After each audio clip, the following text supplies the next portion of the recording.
Manusia dan peradaban merupakan dua hal yang tidak bisa dipisahkan karena manusia memiliki daya cipta, rasa, dan karsa.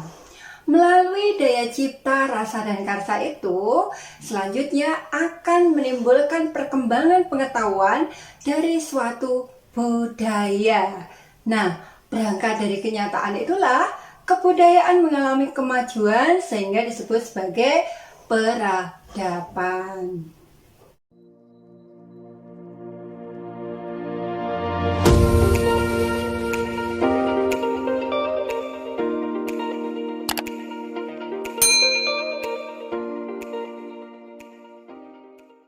Assalamualaikum warahmatullahi wabarakatuh.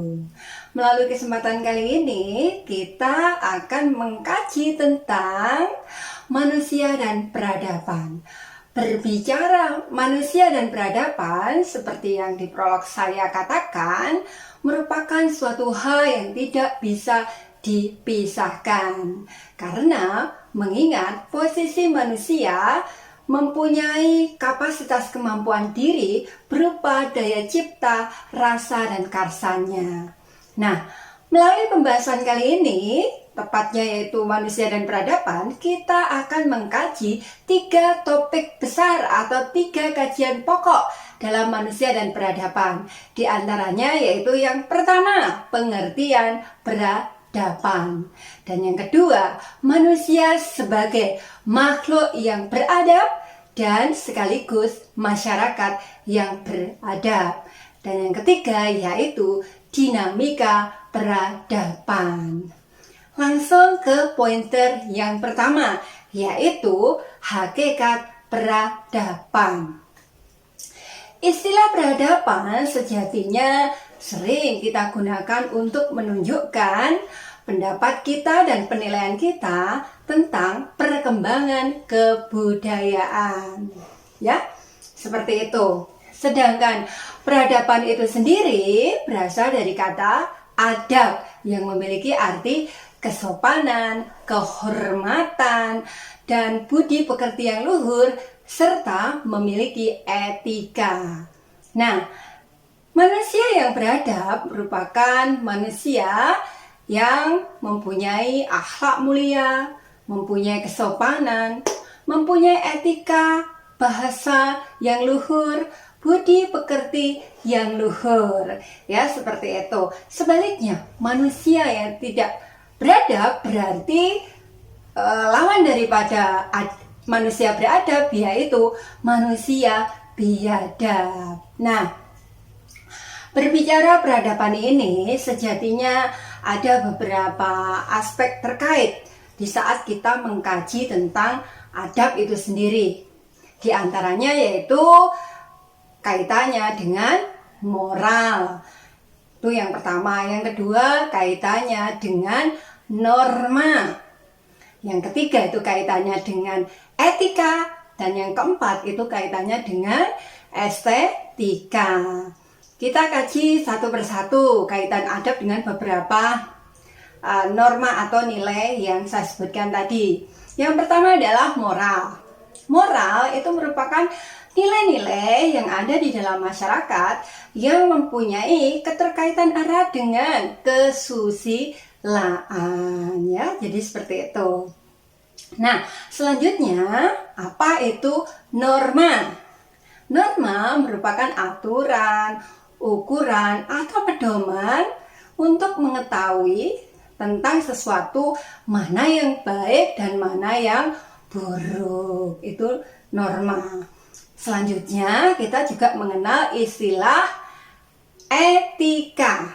Etika merupakan nilai-nilai dan norma moral tentang apa yang salah dan apa yang buruk yang selanjutnya digunakan barometer atau pedoman untuk mengatur tingkah laku manusia, ya. Dilanjutkan kaitannya adab dengan estetika yang keempat, yaitu hal-hal yang berkaitan dengan kebaikan, keselarasan, cinta, kesatuan, ya, dan keselarasan, ya. Itu adalah tentang estetika. Nah, dari beberapa hal yang terkait dengan adab, yaitu ada moral, norma, etika, dan estetika yang baru saja saya sebutkan, setidaknya menambah pemahaman kita bahwa barometer manusia yang beradab, masyarakat yang beradab itu adalah norma itu sendiri, moral itu sendiri, etika dan estetika. Itu menjadi suatu kesatuan yang saling bertautan, saling bersinergi untuk menciptakan manusia dan masyarakat yang beradab, ya. Nah, berangkat dari pemahaman hakikat peradaban ini, ya, di sini peran manusia memang sangat krusial karena ya manusia mempunyai 3 kemampuan, ya, 3 kemampuan diantaranya itu yang dikenal dengan filosofi leluhur bangsa Indonesia itu disebut dengan tridaya. Ya, 3 kemampuan atau kemampuan yang dimiliki oleh manusia menurut leluhur bangsa Indonesia yang saya sebut tadi tridaya itu apa saja? Tridaya itu ya cipta, rasa, dan karsa. Kita jelaskan satu persatu. Apa itu cipta? Cipta itu adalah daya pikiran, ya, berpikir kita, bagaimana kita menganalisis itu dari daya cipta. Kemudian yang kedua itu adalah rasa. Rasa ini berkaitan dengan hati atau tekad. Sedangkan karsa itu adalah kerja. Jadi sudah jelas ya di sini bahwa manusia mempunyai tridaya, yaitu daya cipta, rasa, dan karsa.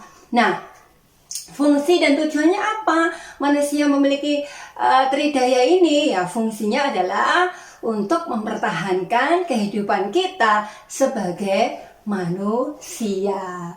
Oleh sebab itu, hakikat manusia dan peradaban ini yang terkait dengan kajian peradaban itu sendiri memang tidak bisa dipisahkan, ya. Karena ada manusia, peradaban itu pasti berkembang, ya, seperti itu. Jelas ya untuk hakikat peradaban. Selanjutnya kita akan mengkaji lebih spesifik tentang manusia sebagai makhluk adab dan masyarakat adab. Apa itu manusia sebagai makhluk adab dan apa itu masyarakat adab? Yang pertama, manusia sebagai makhluk adab.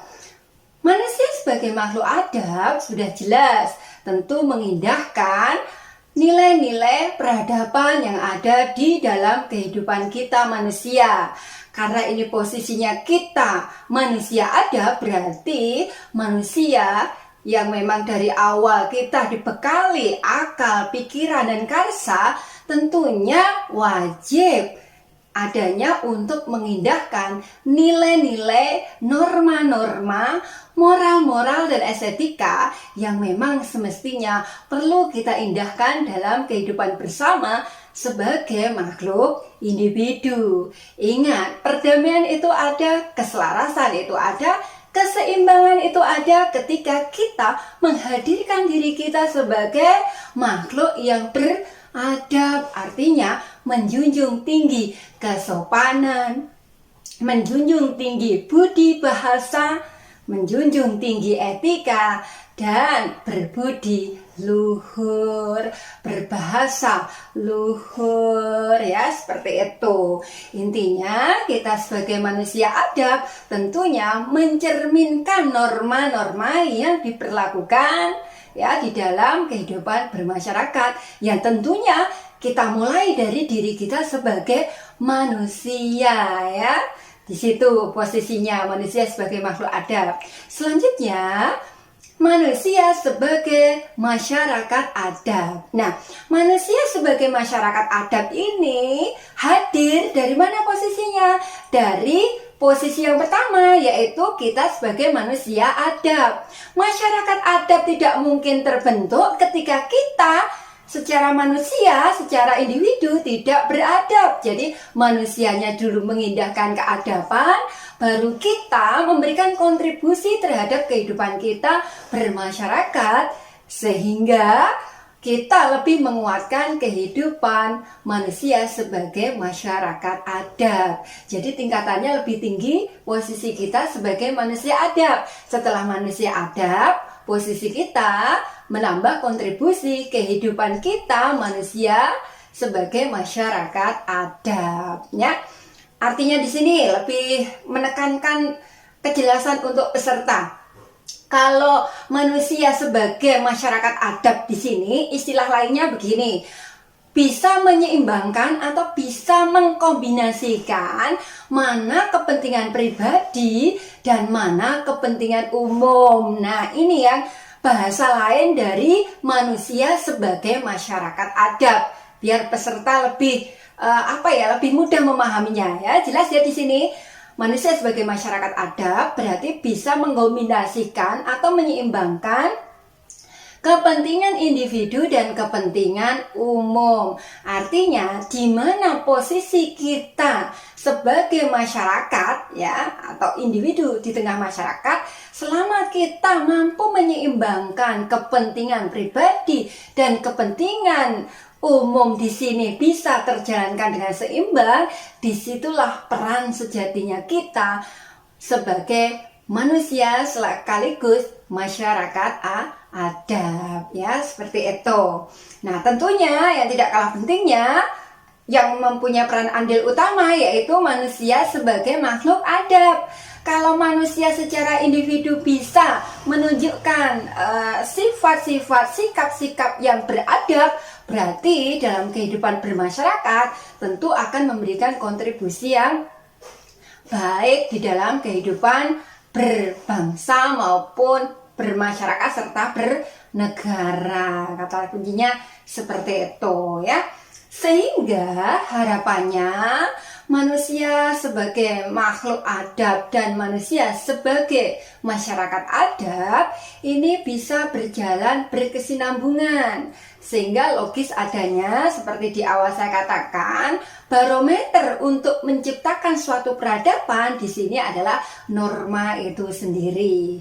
Dengan adanya norma berarti kita sebagai individu dan kita sekaligus sebagai masyarakat mampu mengindahkan ya aturan, ya ukuran, pedoman mana yang baik dan mana yang tidak baik, itu bisa kita akomodir dan bisa kita aplikasikan dalam kehidupan yang nyata, yang sekiranya kita bisa memberikan kontribusi yang sebaik mungkin yang bisa kita lakukan sebagai individu sekaligus sebagai masyarakat ya.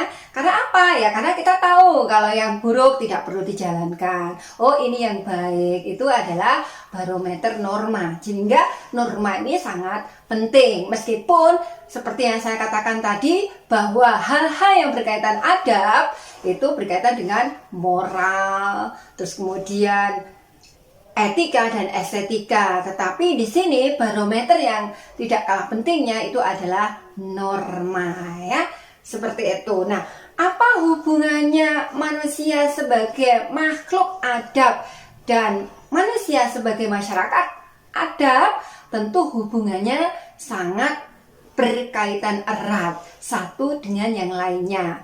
Karena memang materi ilmu sosial budaya dasar ini saling berkesinambungan, saling berkaitan. Seperti yang minggu kemarin kita mengkaji manusia sebagai makhluk individu dan makhluk sosial.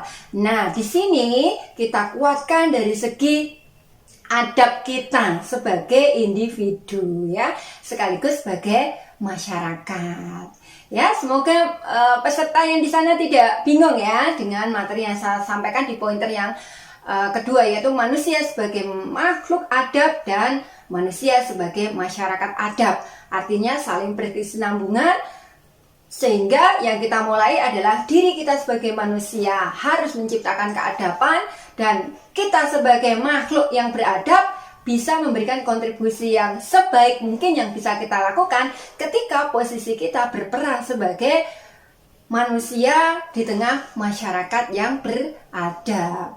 Sebaliknya, masyarakat dikatakan tidak beradab berarti masyarakat yang tidak mengindahkan kesusilaan, kesopanan, budi pekerti yang luhur, dan etika.